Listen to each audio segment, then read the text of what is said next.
Assalamualaikum warahmatullahi wabarakatuh.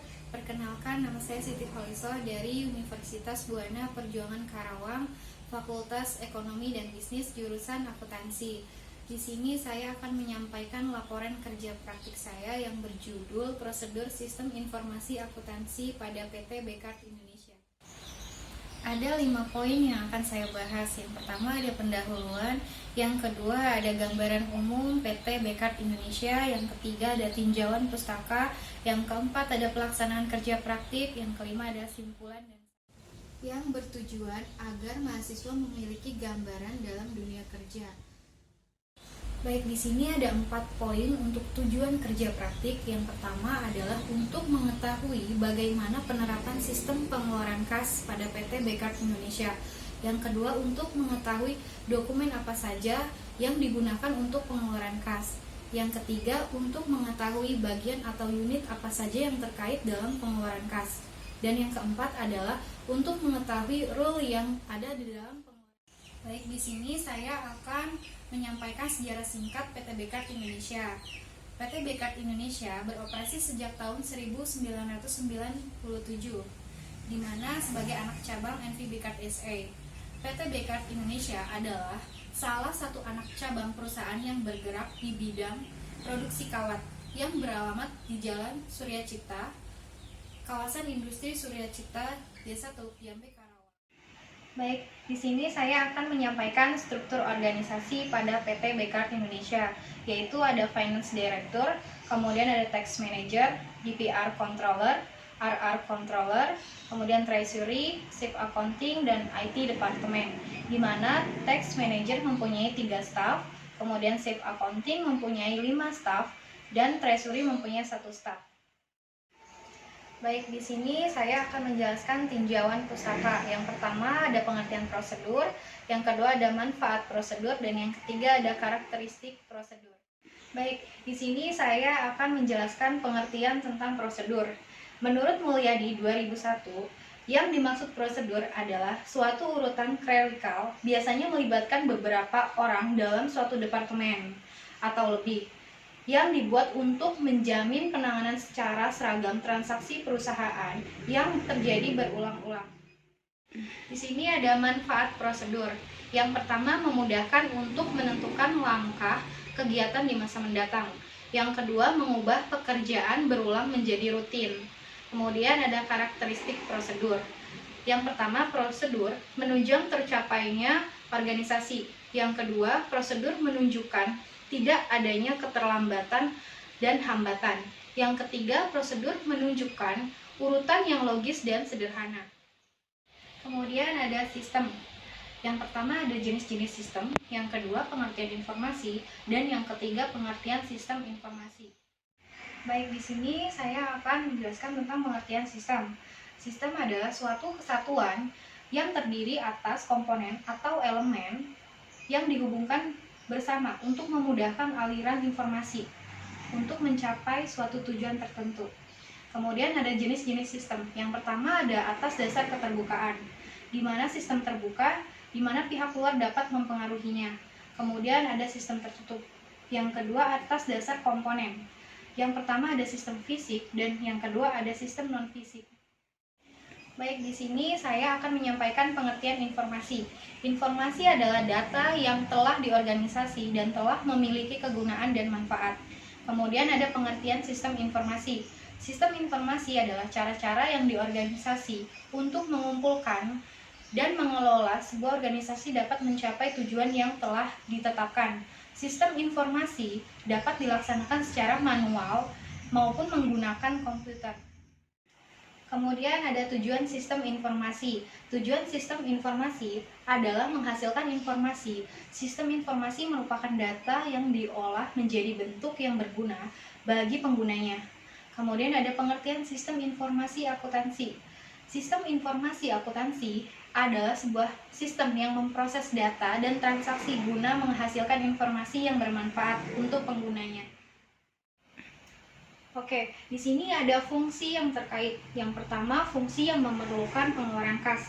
Yang kedua, ada fungsi kas. Yang ketiga, ada fungsi akuntansi.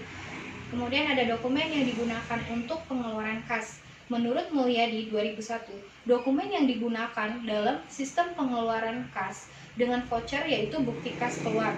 Satu bukti kas. Pada saat kegiatan pelaksanaan kerja praktik, saya ditempatkan di Departemen Finance, yaitu untuk membantu staf accounting, di mana saya membantu admin untuk melogbook tagihan yang masuk, kemudian untuk memposting tagihan yang masuk dan memprosesnya untuk melakukan payment kepada supplier. Jam kerja yang ditentukan oleh perusahaan adalah jam 8 sampai jam 5 sore. Di sini saya akan menjelaskan tugas-tugas yang saya lakukan pada saat kerja praktik pada PT Bekaert Indonesia. Yang pertama ada bagian admin, di mana menerima tagihan masuk dari supplier untuk diproses untuk dilakukannya payment. Yang kedua ada account payable, bertugas untuk memposting tagihan dari supplier. Kemudian yang ketiga ada treasury. Treasury adalah bertugas untuk membayar semua tagihan yang sudah jatuh tempo. Terdapat beberapa unit pada proses untuk pengeluaran kas pada PT Bekaert Indonesia. Yang pertama ada bagian admin finance yang bertanggung jawab untuk menerima tagihan dari supplier dan mengecek seluruh tagihan. Apabila oke, akan dilanjutkan untuk proses selanjutnya, yaitu pengecekan PPh pada bagian tax. Yang kedua ada bagian account payable. Bagian account payable ini bertugas untuk memposting tagihan yang sudah dicek oleh admin dan juga dicek oleh bagian pajak. Kemudian untuk memasukkannya pada sistem SAP, menginput jumlah dan menginput PPN, kemudian mengecek semua. Kemudian ada bagian treasury. Bagian treasury ini bertugas untuk melakukan payment kepada supplier untuk invoice-invoice yang memang sudah jatuh tempo. Kemudian ada bagian shift accounting. Shift accounting ini bertugas untuk mengecek apakah tagihan yang sudah diposting sudah betul atau tidak.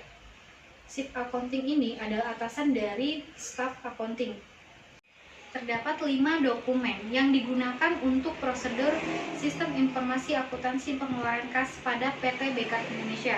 Yang pertama ada invoice, yang kedua ada surat jalan atau delivery order, yang ketiga ada faktur pajak, dan yang keempat ada purchase order.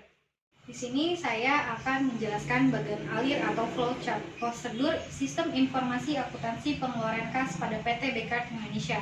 Yang pertama ada flowchart bagian admin finance, di mana admin ini menerima tagihan dari vendor atau supplier, kemudian dicek kelengkapannya, diantaranya invoice, surat jalan, faktur pajak, dan purchase order. Jika sudah sesuai, maka bisa diproses di logbook Excel admin. Kemudian dilakukan pengecekan PPh 21 oleh bagian pajak.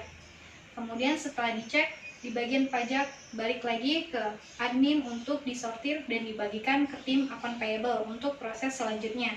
Jika terjadi permasalahan dalam kelengkapan di bagian admin, admin berhak mengembalikan dokumen itu kepada kurir langsung atau via JNE. Step yang kedua adalah di bagian account payable, di mana account payable ini menerima tagihan dari admin finance. Lalu proses selanjutnya adalah pengecekan di mana surat jalan harus terdapat stempel dari warehouse, kemudian materai pun dicek, lalu faktur pajak apakah ada kesalahan untuk jumlah di PPN-nya, kemudian purchase order-nya. Setelah account payable menerima tagihan itu dengan lengkap, kemudian diproses dari sistem di SAP untuk menginput semua transaksi yang memang sudah dilakukan oleh PT Bekaert Indonesia. Dan yang ketiga ada untuk flowchart bagian treasury atau pembayaran, di mana yang pertama dilakukan adalah print untuk list yang akan dibayar ke supplier. Kemudian dilakukan pengecekan, cek ulang apakah PPN-nya sudah sesuai yang diposting. Kemudian jika oke, dilakukan suatu pembayaran kepada vendor. Jika memang terjadi kesalahan untuk jumlah yang kita bayarkan kepada supplier, maka bisa di-return atau dibuatkan credit note. Jadi, prosedur sistem informasi akuntansi pengeluaran kas pada PT Bekaert Indonesia yang diawali dari penerimaan invoice oleh admin finance. Kemudian dilakukan pengecekan faktur pajak oleh bagian pajak. Kemudian sudah selesai dikembalikan lagi oleh admin finance untuk disortir untuk dikasih ke bagian account payable. Jika account payable sudah selesai dan melakukan posting, kemudian di filing di unpaid invoice di admin finance. Setelah invoice tersebut jatuh tempo, kemudian treasury mengambilnya untuk di payment. Dilakukan pembayaran kepada vendor. Dan jatuh temponya itu terdapat beberapa jatuh tempo, diantaranya 30 hari dan 60 hari term of payment. Ketika saya melaksanakan kerja praktik pada PT Bekaert Indonesia, terdapat masalah yang saya hadapi, diantaranya tidak adanya pemisahan tugas antara penerima invoice dengan filing dokumen, yang dihandle hanya satu orang, sehingga menyebabkan fungsi admin tidak berjalan dengan baik.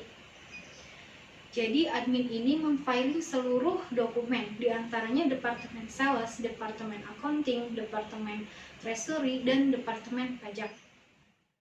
Baik, di sini saya akan memberikan solusi kepada PT Bekaert Indonesia.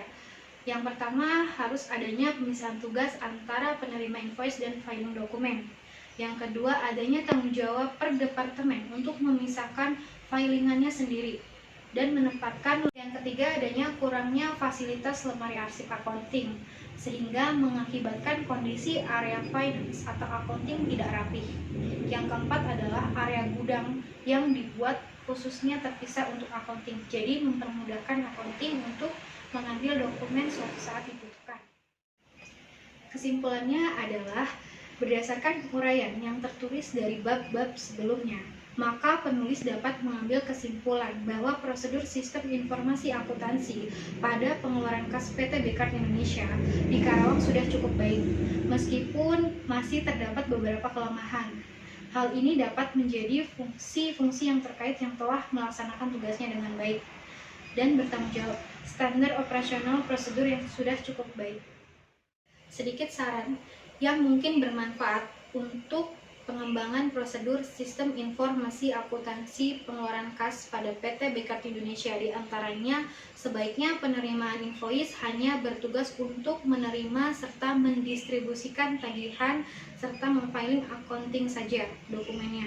Kemudian yang kedua, sebaiknya untuk filing dokumen sales yang di luar dari finance agar dipindah tangankan ke bagian sales tersebut. Yang ketiga, dokumen yang masih kurang rapih dikarenakan kurang tempat atau fasilitas seperti lemari, khususnya dibentuk lemari khusus penyimpanan accounting. Demikian penyampaian laporan kerja praktik saya yang berjudul Sistem Informasi Akuntansi Pengeluaran Kas pada PT Bekaert Indonesia. Kurang lebihnya saya mohon maaf. Assalamualaikum warahmatullahi wabarakatuh.